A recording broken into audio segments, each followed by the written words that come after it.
يا أيها الذين آمنوا ادخلوا في السلم كافة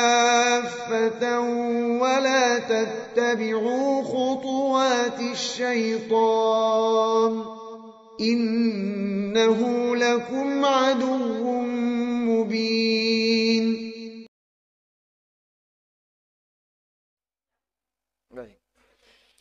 Kalau kita sedang punya masalah ya, kita dianjurkan untuk melakukan sholat sunnat. Itu bagaimana niatnya dan bagaimana caranya. Jadi sholat sunnah itu ada yang sholat sunnah tanpa sebab. Maksudnya tanpa sebab itu adalah bukan karena masuk masjid. Kalau masuk masjid kan berarti tahiyatul masjid ya. Kalau selesai wudu disebut ba'diyah wudu. Kalau sebelum zuhur berarti qobliyah zuhur dan seterusnya. Mau safar berarti sholat safar. Nah sekarang ada orang yang dia nggak ada sebab itu semuanya. Cuman dia punya masalah. Ya, ono sing nagih ning ngarep kae, ono sing nagih. Nah. Nagih napa Pak nika duka nika nagih utang napa-napa ya.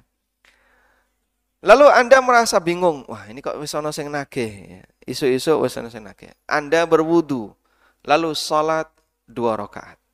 Berarti di sini bisa diniatkan ba'diyah wudu. Ya.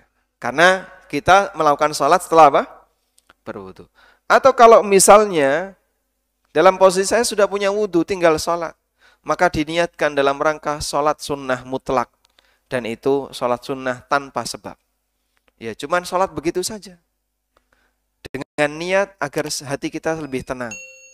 Dengan niat agar kita lebih bisa fokus. Sehingga ketika ada orang yang nagih, dodok pintu, kita sholat di dekat pintu itu. Sambil dikeraskan, Allahu Akbar. Sing nagih wedi, Pak. Masya Allah. Ini orang kok sudah teriak jihad, Allahu Akbar. Padahal lagi sholat ya. Akhirnya yang nagih utang pergi. Bisa jadi hasilnya seperti itu. Intinya kita sholat di situ niatnya adalah sholat sunnah mutlak atau sholat sunnah ba'diyah wudu.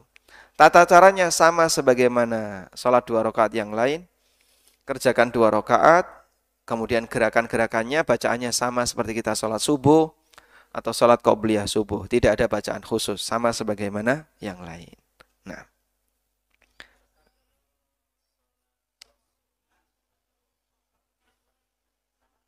Baik, memang ada sebuah hadis riwayat Al-Bazzar ya. Kita dianjurkan sebelum keluar rumah untuk sholat dan ketika masuk rumah dianjurkan pula untuk sholat. Itu sholat apa? Itu sholat menjelang safar dan sepulang dari safar. Jadi Nabi SAW menyebutkan apabila kalian hendak keluar rumah, fasholli rak'ataini tamna'ani min kulli afatin atau kama qala sallallahu alaihi wasallam. Kalau kalian hendak keluar rumah maka kerjakanlah salat 2 rakaat sebelum keluar rumah.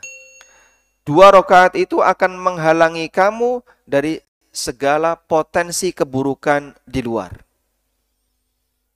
Dan ini dianjurkan tidak hanya ketika mau berangkat haji saja atau mau berangkat umroh. Dan itu juga dilakukan di rumah, bukan kumpul di masjid. Biasanya kalau jamaah haji kan sebelum berangkat ke Donoyudan untuk Jogja ya, kumpul teng pundi Pak biasanya Pak? Di Masjid Sleman. Kalau orang Sleman, kalau orang Jogja di Masjid Kauman. Setelah di Masjid Sleman, terus sholat 2 rakaat dengan niat sholat safar. Baru berangkat ke Solo untuk melakukan pemberangkatan ke Saudi. Yang lebih benar itu dilakukan di rumah. Jenengan sholat 2 rakaat di rumah, lalu kumpul di Masjid Sleman. Nanti di situ sholat lagi monggo dengan niat sholat duha atau sholat yang lainnya. Kemudian setelah itu berangkat ke Solo. Nah, Assalamualaikum, waalaikumsalam. Apa hukumnya sholat dengan mengenakan pakaian sajadah, peci, namun dari hasil pemberian teman yang bekerja di dunia riba? Nah. ulama berbeda pendapat ya tentang hukum menerima hadiah dari orang yang bekerja di dunia riba. Apakah boleh ataukah tidak? Kalau dalam mazhab Malikiyah 100% tidak boleh. Sampai sebagian ulama Malikiyah mengatakan, kalau kamu kehausan, fasukita min baitis sarraf, lalu kau dikasih minum oleh orang yang pekerjaannya riba, fala tashrabhu, jangan minum air itu.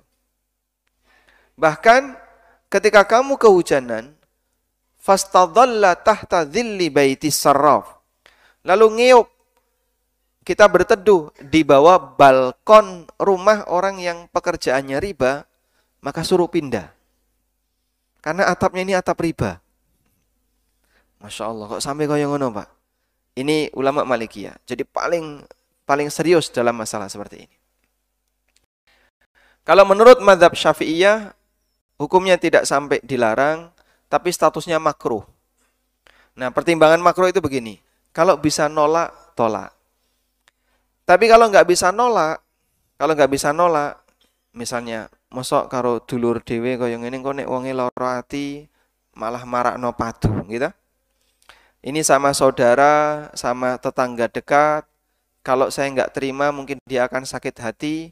Dikiranya saya memusuhi, nanti malah berantem. Akhirnya Anda tetap menerima. Kemudian dikasih balasan. Sebagaimana kebiasaan Nabi sallallahu alaihi wasallam, karena Rasulullah sallallahu alaihi wasallam yaqbalul hadiyah wa yuthibu 'alaiha. Rasulullah SAW menerima hadiah dan beliau membalas hadiah. Lalu Anda kasih balasan. Itu akan semakin membuat suasana makin dekat. Bisa jadi dengan itu dia terpengaruh untuk hijrah. Wallahu a'lam.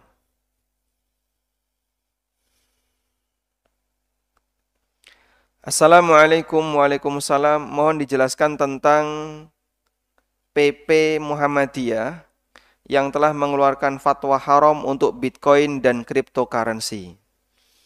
Saya belum mendapatkan putusan Dewan Tarjih tentang ini ya, maksudnya saya belum baca itu ya. Kalau misalnya Bapak sudah mendapatkannya, nanti bisa di-share ke panitia agar nanti panitia menyampaikan ke kami. Dan memang jumhur ulama melarang kripto, melarang Bitcoin, meskipun belum ada fatwa resmi dari lembaga fikih internasional.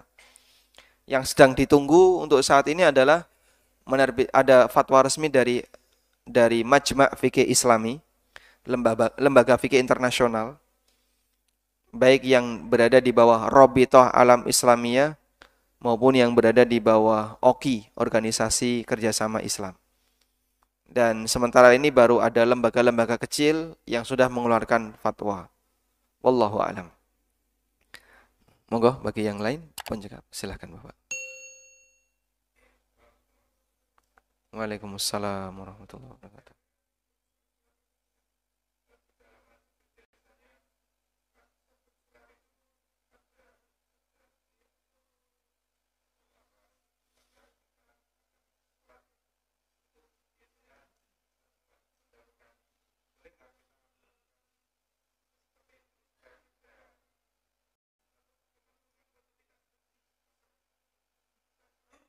Baik.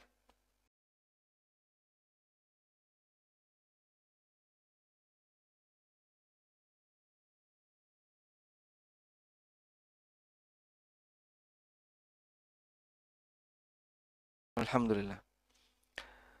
Di sebagian masjid kadang ada yang sebelum iqamah ya, antara adzan sampai iqamah itu ada puji-pujian ya. Puji-pujian, ada yang pakai bahasa Indonesia, ada yang pakai bahasa Jawa, ada yang pakai bahasa Arab, nek ning Sunda ya bahasa Sunda ya. Sehingga beda-beda antara satu masjid dengan masjid yang lain. Dan dulu waktu kecil saya diajari ya, seperti itu di masjid kampung saya. Ya meskipun nggak disuruh megang mikrofon Pak, karena masjidnya randuwe mikrofon ya. Dan pakai bahasa Jawa. cerita tentang Nabi Muhammad, ya, cerita tentang A, cerita tentang B. Saya perhatikan, sebenarnya teksnya itu bukan pujian untuk Allah. Teksnya itu kadang kebanyakan bukan pujian untuk Allah, tapi isinya cerita. Kadang baca manakib. Manakib itu kan keistimewaan ulama, baca sejarahnya ulama. Itu dibaca antara adzan sampai iqamah. Baca ini sesuatu yang istimewa, bagus ya. Seperti kita baca sirah. Cuman kadang wong sing maca gak ngerti. Wis gak ngerti, seru. Akhirnya ganggu yang lain. Kita tidak mengingkari yang membaca. Kita tidak mengingkari teksnya. Kalau saya baca teksnya, ini cerita ini. Cerita tentang Abdul Qadir Jailani. Manaqib Imam Syafi'i. Manaqib Imam Syafi'i itu sama dengan sejarah keutamaan Imam Syafi'i. Imam Syafi'i itu sifat-sifat baiknya apa saja sih? Nah, itu disebutkan dalam Manaqib Imam Syafi'i. Manaqib Abdul Qadir Jailani. Abdul Qadir Jailani itu beliau punya sifat-sifat sempurna apa saja? Sifat-sifat baiknya apa saja? Itu nek diwaca dengan cara dibaca seperti kita membaca cerita, paham artinya, paham maksudnya, kan lebih mengena. Cuman sing maca pakai bahasa Arab gak ngerti sing diwaca iki apa. Plus dibaca dengan suara keras sehingga podo-podo gak ngerti kabeh. Tapi orang yang berada di dalam masjid mungkin akan terganggu. Dan kejadian ini pernah ada di zaman Nabi SAW. Para sahabat di dalam masjid, mereka ketika sholat ada yang baca Quran pakai suara keras. Kerasnya di masa silam nggak pakai mikrofon, Pak. Cuman dibaca dengan suara keras. Dibaca dengan suara keras. Lalu beliau SAW keluar. Dan beliau mengatakan, jangan ganggu antara satu dengan yang lain. Fa innakum tunajuna rabbakum. Kalian itu sedang bermunajat kepada Allah Ta'ala. Dat yang kalian panggil bukan dat yang tuli, bukan dat yang budek, bukan dat yang jauh. Fa innakum tad'una sami'an qariba. Dat yang kalian panggil itu dat yang maha mendengar lagi maha dekat. Ngapain bengak-bengok? Karena efek sampingnya ganggu kepada sesama. Lupa itu kan syiar. Syiar itu tidak dilarang. Ini dilarang oleh Nabi SAW. Kalau emang itu syiar, kenapa Rasulullah SAW melarangnya? Makanya di posisi ini tidak masuk bagian dari syiar. Syiar itu tidak ada sisi pelanggaran syariat. Kenapa kok Anda nyebut itu pelanggaran syariat? Rasulullah SAW pernah melarang praktek seperti itu. Ada jamaah, kan di masjid kumpul banyak orang. Ada yang sholat, ada yang baca Quran, ada yang terus seru-serunan, banter-banteran. Ada yang kenceng, ini nambah kenceng. Akhirnya di masjid itu bising suaranya. Ini di luar waktu sholat wajib ya. Ini pas. Dan ini kejadiannya waktu tahajud. Sebelum subuh. Sahabat datang ke masjid. Ada yang sholat tahajud. Ada yang baca Quran dengan suara keras. Terus lomba. Jadi bising dalam masjid. Diseneni kalau Rasulullah SAW. Kita bisa bayangin. Kalau kejadian semacam ini. Ada di zaman Nabi SAW. Lalu orang itu melakukan puji-pujian. Samping rumahnya masjid adalah rumah Rasulullah SAW. Ini kan bukannya ganggu beliau yang sedang bermunajat kepada Allah.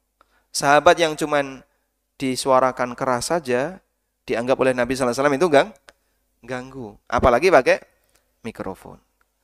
Sehingga kami sendiri kurang begitu paham ya. Alasan apa ya pakai mikrofon itu?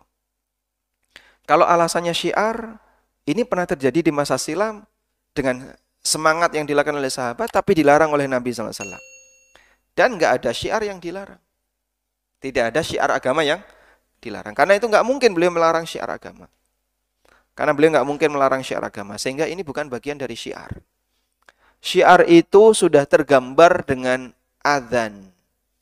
Kalau sudah ada adzan, itulah syiar yang sebenarnya. Makanya Bilal ketika adzan disuruh untuk naik. Dan beliau kan adanya bukan di dalam masjid, bukan di ruangan. Tapi di bagian atap. Dilihat banyak orang. Lalu disuarakan dengan keras, sehingga banyak orang bisa mendengarnya. Nah, sementara itu dilakukan sebelum orang sholat sunnah. Adzan apa nggak ganggu orang, Pak? Oh, tidak, belum dimulai sholat sunnahnya. Sholat sunnah dilakukan setelah adzan apa sebelum adzan? Setelah adzan. Begitu adzan sudah dikumandangkan, kita sholat sunnah di masjid. Masing-masing fokus dengan sholat sunnah yang dia kerjakan. Insya Allah itu akan lebih fokus, lebih baik daripada disuarakan. Jadi kita tidak mengingkari teks yang mereka baca, selama teks itu tidak ada sisi yang bermasalah. Cuman yang kita nggak setuju adalah ketika itu dilakukan dengan cara tadi. Caranya ini kurang tepat, Pak. Kalau sama-sama zikir, Bapak bisa baca zikir itu dengan suara pelan, tidak dikeraskan karena bisa mengganggu orang lain. Wallahu a'lam. Baik, puncak apa, Pak? Sudah ya? Puji-pujian disyariatkan dan kita diminta oleh Rasulullah SAW untuk banyak berzikir ya. La yazalu lisanuka radban bidzikrillah. Jadikan lisanmu selalu basah dengan zikrullah. Kemudian sholawat kepada Nabi SAW juga disyariatkan. Semakin banyak sholawat makin bagus. Tapi caranya yang salah. Ada amal bener, carane salah. Yang disalahkan apa, Pak? Carane. Luruskan caranya. Meskipun amalnya benar. Dulu ada sahabat yang beliau mendengarkan khutbah Rasulullah SAW dengan cara berdiri. Nggak mau duduk dalam posisi puasa. Dan diem, nggak mau ngomong sama dia. Sehingga dia itu posom bisu, posora gelemangan seperti orang puasa. Dan yang ketiga adalah dia itu berdiri, nggak mau duduk. Rasulullah SAW berkhutbah. Lalu beliau tanya kepada sahabat yang lain, Fulan itu kenapa? Ya Rasulullah, dia bernadar untuk mendengar khutbah Anda dalam posisi berdiri, berpuasa, nggak mau bicara. Mungkin ini di luar khutbah Jumat. Nabi SAW sedang mungkin maringi pengajian, atau sedang menyampaikan tausiah. Akhirnya oleh Rasulullah SAW perintahkan dia untuk duduk. Perintahkan dia untuk bicara. Puasanya silahkan lanjutkan. Sehingga praktek ibadah yang kecampur-campur dengan yang nggak benar itu, yang nggak benarnya disingkirkan, bagian yang benar silahkan dilanjutkan. Pak, niatnya kan bagus. Niatnya bagus. Amal yang salah, tapi niatnya bagus, niatnya benar. Apakah amal yang salah ini bisa dinilai benar gara-gara niatnya yang benar? Tidak. Amal yang salah tidak boleh dibenarkan gara-gara niat yang benar. Kok bisa, Pak? Amalnya salah, ya jangan dinilai benar, wong salah. Niatnya benar, alhamdulillah. Tapi amalmu kudu dibenerin. Karena Allah menghisap lahir batin. Dalam hadis riwayat Muslim, Nabi SAW bersabda, Innallaha la yanzuru ila ajsadikum wala ila suwarikum. Allah tidak melihat jasad kamu. Allah tidak melihat wajah kamu. Walakin yanzuru ila qulubikum wa a'malikum. Namun yang Allah lihat adalah hati dan amal perbuatan kamu.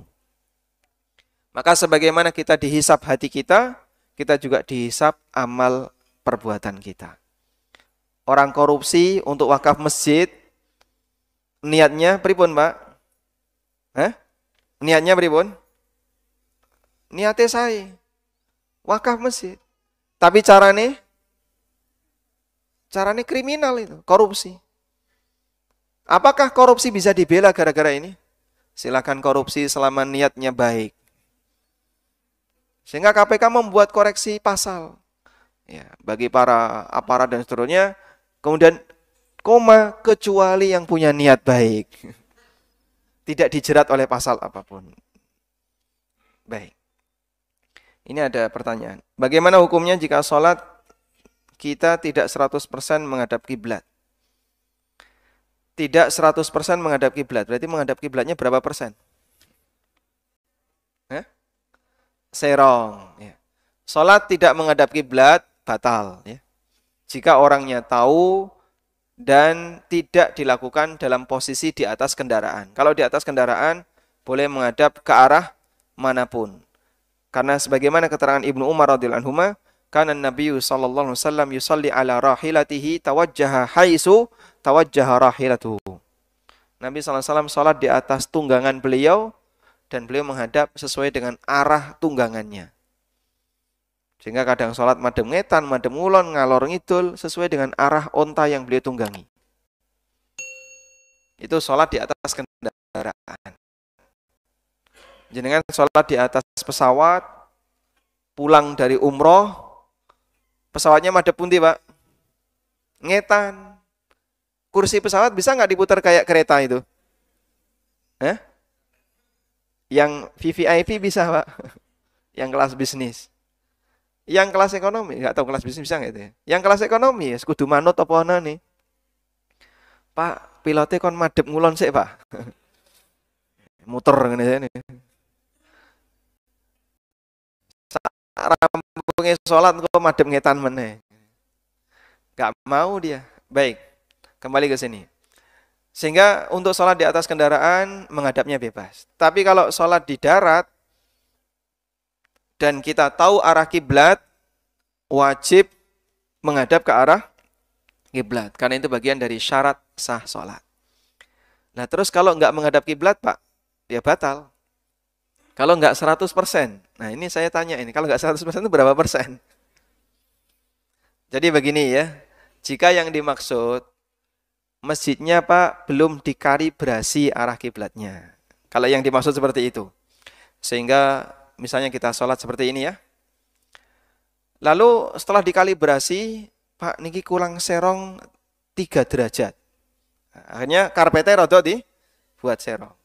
Padahal kita sholat di masjid ini bertahun-tahun karpet lurus. Itu sah atau tidak? Jawabannya sah. Ulama sepakat, para ulama menegaskan jawabannya sah. Kok bisa sah, Pak? Karena menghadap kiblat itu tidak disyaratkan harus tepat ke arah titik Ka'bah. Nah, definisi kiblat, definisi sholat menghadap kiblat ya. Bukan sholat tepat menghadap ke arah Ka'bah. Tapi definisi sholat menghadap kiblat adalah sholat menghadap ke arah di mana Ka'bah berada. Berarti kalau saya sudah menghadap ke arah di mana Ka'bah berada, saya sudah disebut sholat menghadap kiblat. Meskipun saya serong sekian derajat. Karena ini di luar kemampuan manusia. Kalau harus tepat titik Ka'bah itu manusia banyak nggak mampu. La yukallifullahu nafsan illa usaha. Dan Allah tidak membebani jiwa melebihi dari kemampuannya.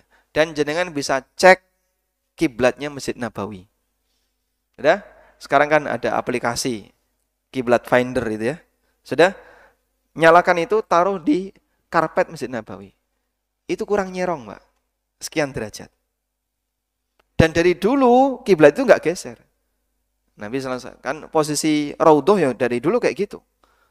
Berarti Nabi SAW dan para sahabat kiblatnya kurang lurus, kurang benar titik Ka'bah. Ya, dari dulu seperti itu.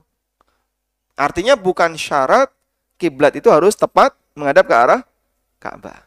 Dan disebutkan dalam hadis dari Umar bin Khattab radhiyallahu anhu, ketika beliau ditanya tentang masalah kiblat, kata beliau, "Ma bainal masyriqi wal maghribi kiblat."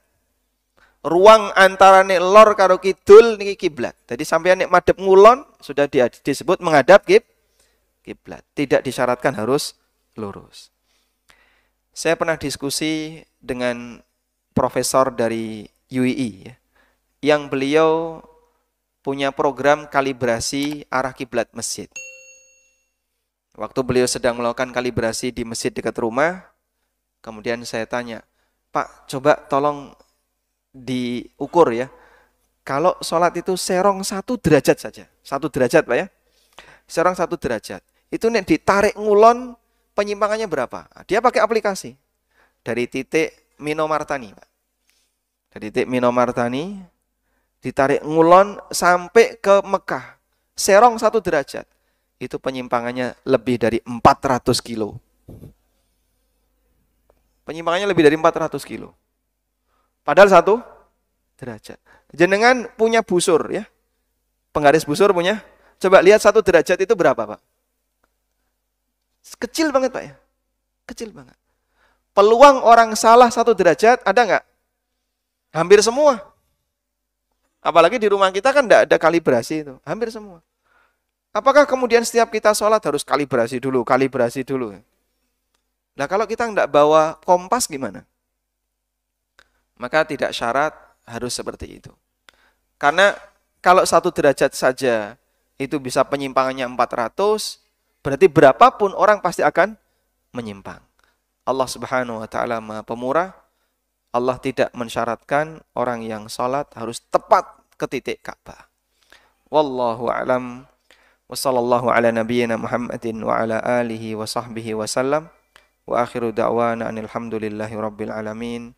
Subhanakallahumma wa bihamdika asyhadu an la ilaha illa anta astaghfiruka wa atubu ilaik. Wassalamu alaikum warahmatullahi wabarakatuh.